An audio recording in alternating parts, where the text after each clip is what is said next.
ഇപ്പോൾ കഴിഞ്ഞ ക്ലാസ്സിൽ നമ്മൾ ബാലൻസ് ഷീറ്റ് അല്ലെങ്കിൽ ഇൻകം ആൻഡ് എക്സ്പെൻഡിച്ചർ അക്കൗണ്ടിലൊക്കെ വരാവുന്ന അഡ്ജസ്റ്റ്മെൻറ്റ്സ് അല്ലെങ്കിൽ അതിൻ്റെ ട്രീറ്റ്മെൻറ്റ് എങ്ങനെയൊക്കെയാണ് എന്നുള്ളതൊക്കെയാണ് നോക്കിയിട്ടുള്ളത്.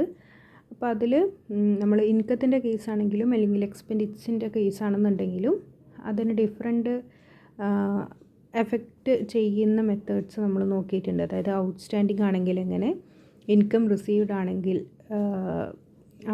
അതായത് അഡ്വാൻസ് ആയിട്ട് നമ്മൾ റിസീവ് ചെയ്യുന്നത് എങ്ങനെയാണ്, എക്സ്പെൻസിൻ്റെ കേസിലും അതുപോലെ തന്നെ ഔട്ട്സ്റ്റാൻഡിങ് എക്സ്പെൻസ്, അതുപോലെ പ്രീപെയ്ഡ് എക്സ്പെൻസ്, ഇതിൻ്റെയൊക്കെ ട്രീറ്റ്മെൻറ്റ് ഉണ്ട്. അപ്പം അത് റിലേറ്റഡ് ആയിട്ടുള്ള 2 എക്സാമ്പിൾസ് ആദ്യം നോക്കാം. അപ്പം ഈ ഒരു ഫോർമാറ്റ് എപ്പോഴും പഠിച്ച് വയ്ക്കുക. നമുക്ക് ഈ ഒരു ഇയറിൽ നമ്മൾ റിസീവ് ചെയ്തിട്ടുള്ള അല്ലെങ്കിൽ നമുക്ക് വന്നിട്ടുള്ള എക്സ്പെൻസ് ആയിട്ട് ഉള്ള എമൗണ്ട് ആണെന്നുണ്ടെങ്കിലും റെസിപ്റ്റ് ആൻഡ് പേയ്മെൻറ്റ് അക്കൗണ്ടിലാണ് നമുക്ക് നോക്കിയാൽ കാണാൻ പറ്റുക.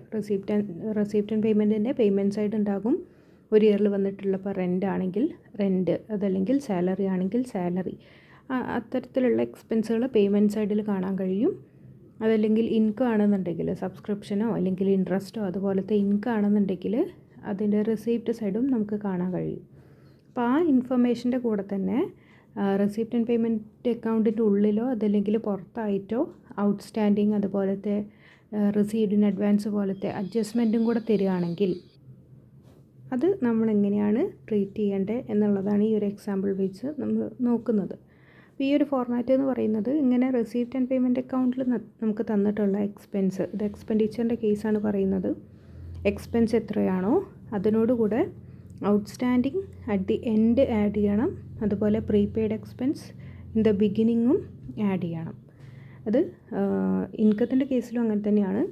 ഔട്ട്സ്റ്റാൻഡിങ് അറ്റ് ദി എൻഡും income received in advance at the ബിഗിനിങ്ങുമാണ് നമ്മൾ ആഡ് ചെയ്യേണ്ടി വരിക. ജസ്റ്റ് ഓപ്പോസിറ്റായിട്ട് outstanding expense in the beginning less ചെയ്യണം, അതുപോലെ prepaid expense in the end അത് ലെസ് ചെയ്യണം.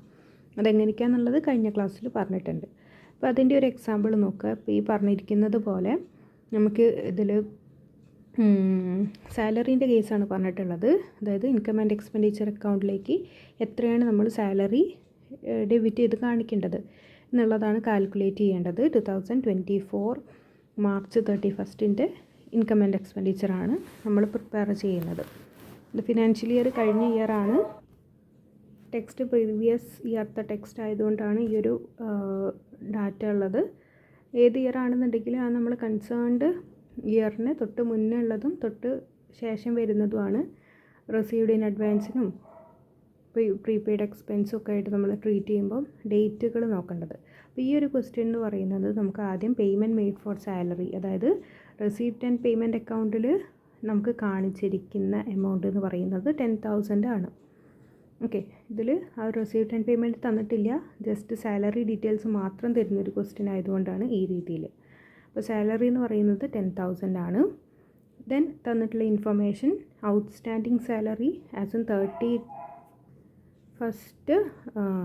മാർച്ച് 2024 എന്ന് പറഞ്ഞാൽ ഈ ഇയർ എൻഡിങ്ങിലുള്ള ഔട്ട്സ്റ്റാൻഡിങ് സാലറിയാണ്. അപ്പോൾ outstanding expense at the end എന്ന് പറയുന്നത് ആഡ് ചെയ്യേണ്ടതായിട്ടാണ്. സോ അത് നമ്മൾ 2000 ആഡ് ചെയ്യേണ്ടതായിട്ടാണ്. Then outstanding salaries as on 31 March 2023, അതായത് കഴിഞ്ഞ കൊല്ലത്തെ ക്ലോസിങ് എന്ന് പറഞ്ഞു കഴിഞ്ഞാൽ ഇക്കൊല്ലത്തെ ഓപ്പണിംഗ് ബാലൻസ് ആണ്, അല്ലെങ്കിൽ ഇക്കൊല്ലം ബിഗിനിങ്ങിലുള്ള ഔട്ട്സ്റ്റാൻഡിങ് എക്സ്പെൻസ് അല്ലെങ്കിൽ സാലറിയാണ്. അത് നമ്മൾ എന്ത് ചെയ്യണം, അത് നേരെ ഓപ്പോസിറ്റ് ലെസ് ചെയ്യേണ്ടതായിട്ടാണ് 3000. അതാണ് ഇവിടെ നമ്മൾ 3000 ലെസ് ചെയ്യുന്നത്. Then prepaid salary as on 31 March 2024 എന്ന് പറഞ്ഞാൽ ഈ ഒരു ഇയർ എൻഡിങ്ങിലും നമുക്ക് പ്രീപെയ്ഡ് ആയിട്ട് നമ്മൾ കൊടുത്തിട്ടുള്ള സാലറി, ഇത് അടുത്ത കൊല്ലത്തേക്ക് വേണ്ടി നമ്മൾ ഇക്കൊല്ലം കൊടുത്തിരിക്കുന്നതാണ്. അത് ഇക്കൊല്ലത്തെ എക്സ്പെൻസ് അല്ല, അതുകൊണ്ട് നമ്മൾ ആ പറഞ്ഞിരിക്കുന്ന എമൗണ്ട് എന്ന് പറയുന്നത് ലെസ് ചെയ്ത് കാണിക്കണം. എന്നാണ് 1000 ലെസ് ചെയ്തിട്ടുള്ളത്. Then prepaid salary as on 31 March 2023 ഉണ്ട് എന്ന് പറഞ്ഞു കഴിഞ്ഞാൽ എന്താണ്, കഴിഞ്ഞ കൊല്ലം പ്രീപെയ്ഡ് ആയിട്ട് അടച്ചിട്ടുള്ള എമൗണ്ടാണ്. അപ്പോൾ അത് കഴിഞ്ഞ കൊല്ലം നമ്മൾ ഇതുപോലെ ലെസ് ചെയ്തിട്ടുണ്ടാകും. അതുകൊണ്ട് ഇക്കൊല്ലത്തെ ഇൻകത്തിനോട് കൂടെ എക്സ്പെൻസിനോട് കൂടെ നമ്മളത് ആഡ് ചെയ്തും കാണിക്കണം. കാരണം കഴിഞ്ഞ കൊല്ലത്തെ അല്ല, അത് ഇക്കൊല്ലത്തെയാണ് ശരിക്കത്തെ എക്സ്പെൻസ് എന്ന് പറയുന്നത്. അതുകൊണ്ടാണ് കഴിഞ്ഞ കൊല്ലത്തെ ലെസ് ചെയ്ത് കാണിച്ചിട്ടുള്ളത്.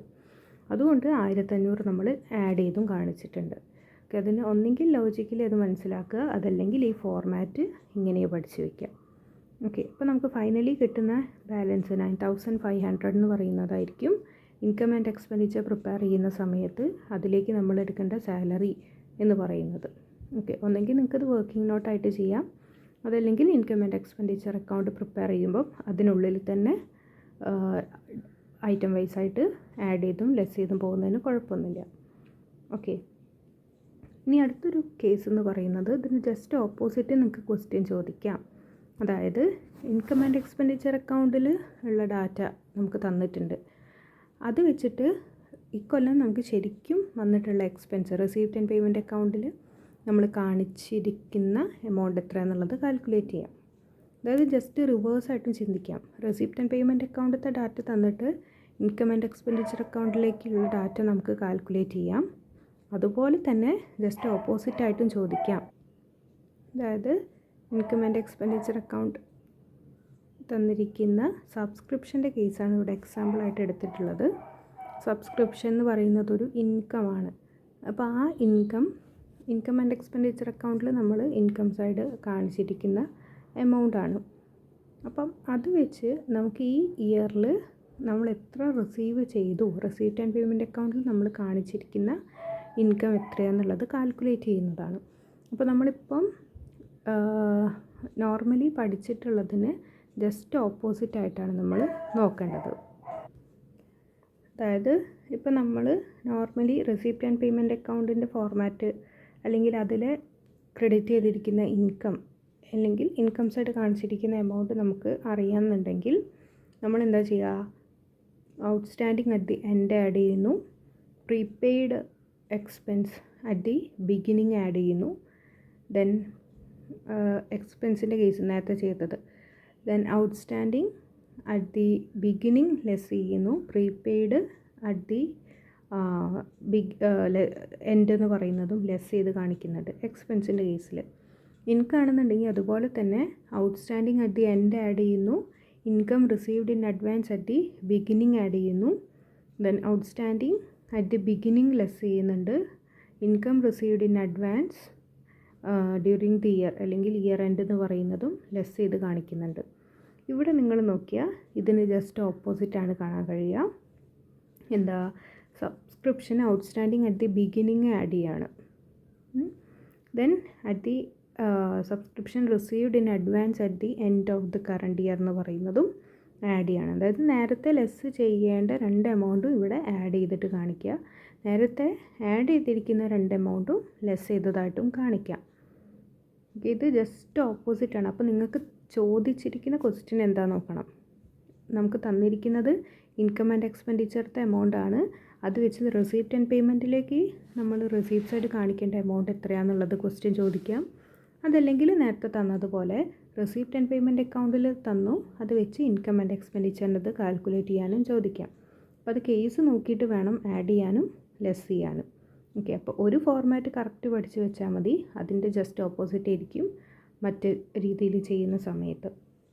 അപ്പോൾ ഇതിൽ എക്സാമ്പിൾ നോക്കുക. ഇവിടെ ചോദിച്ചത് from the following information calculate the amount of subscription actually received during the year 2023-24. Actually received നമ്മൾ ക്യാഷ് ബേസിസിലാണെങ്കിലും നമുക്ക് എത്ര എമൗണ്ട് റിസീവ് ചെയ്തു എന്ന് റെസിപ്റ്റ് ആൻഡ് പേയ്മെൻറ്റ് അക്കൗണ്ടിലാണ് കാണിക്കുക. അതിൽ കഴിഞ്ഞ കൊല്ലത്തെയും അല്ലെങ്കിൽ അടുത്ത കൊല്ലത്തേക്കുള്ള എമൗണ്ടൊക്കെ റിസീവ് ചെയ്തിട്ടുണ്ടാവും. എന്നാലും ക്യാഷായിട്ട് റിസീവ് ചെയ്തിട്ടുണ്ടോ അത് മൊത്തമായിട്ട് റെസിപ്റ്റ് ആൻഡ് പേയ്മെൻറ്റ് അക്കൗണ്ടിൽ കാണിക്കും. ഇൻകം ആൻഡ് എക്സ്പെൻഡിച്ചർ അക്കൗണ്ടിൽ കറണ്ട് ഇയറിലേക്കുള്ള എമൗണ്ട് മാത്രം നമ്മൾ കാണിക്കുള്ളൂ.